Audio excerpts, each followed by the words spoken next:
again. This is Mike, and I'm the Sports History Collector. And this is Volume 3 of Athletes at War, featuring Ed Kazak. Ed was born in 1920, and he excelled in baseball in school.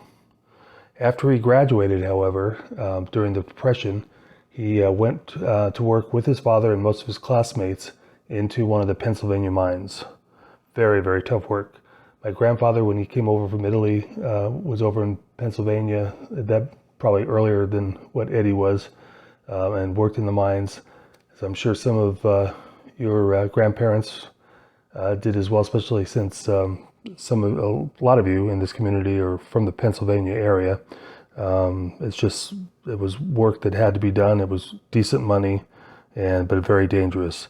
In fact, Ed suffered a couple of injuries on accidents that happened in the mine. Could have been life-threatening. Fortunately, he was able to overcome that. He had the chance to play baseball in the minor leagues, but it would have meant a 50% pay cut from what he was making in the mines. But his father, seeing how dangerous it was, wanted better for his son and convinced him to go ahead, that his family would be okay. So Eddie did, and he played 3 years in the minors until the end of the season in 1942. He went ahead and enlisted in the Army Air Force at Brooks Field in San Antonio.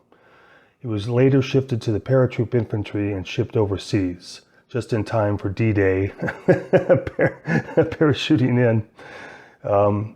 In August 1944, just a couple months after D-Day, Eddie was in the thick of fighting again as part of the American assault on the French port fortress of Brest. 40,000 Germans held the fort and surrounding towns with orders to fight to the last man.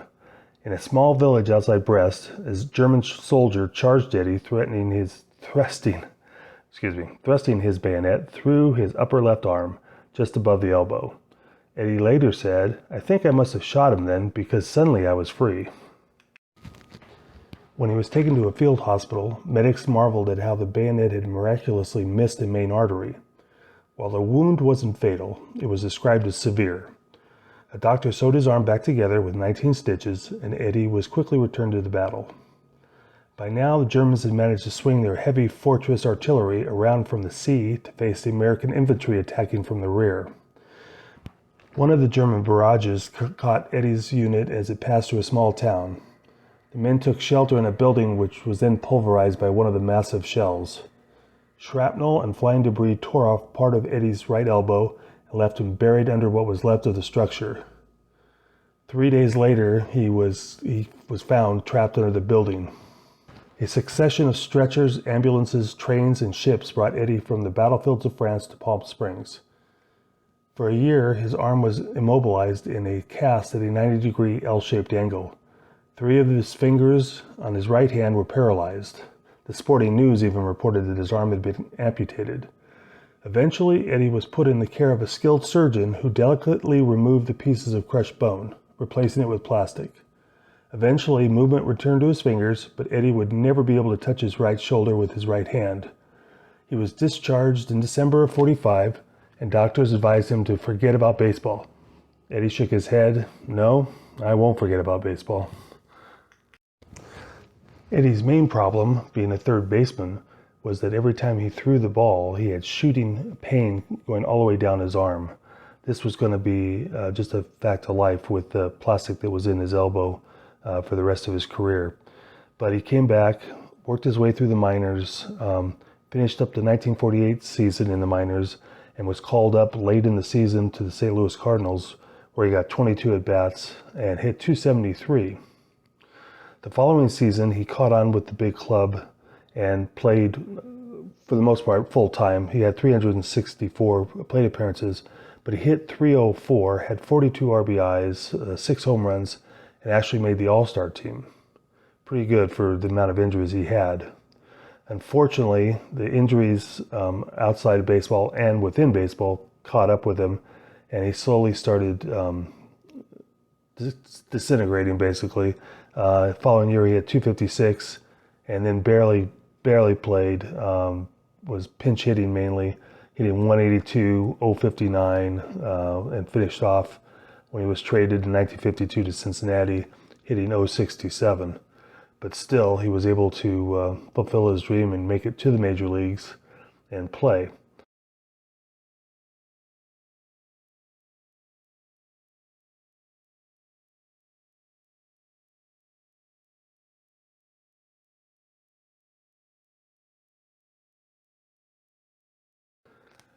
Eddie's one of the type of players where you probably haven't heard of him, and if you just looked at his stats, you might see, well, it looks like he might have had a little bit of talent, and then something must have happened, just didn't play well. But he's one of the players that once you dig deep and you find out, especially about his military background and his injuries, it becomes more fascinating and much more of something. It's a common that now you're thinking, I want to collect that, or I wouldn't mind having that in my collection, knowing a little something more, a little more meat to the story of a common card. Eddie passed away in 1999 at the age of 79. And Eddie Kazak, we thank you very much for your service to this country. What we have here is a 1951 Bowman showing Eddie in his Cardinal uniform, signed right across the front there in blue pen. Actually got lucky with this card.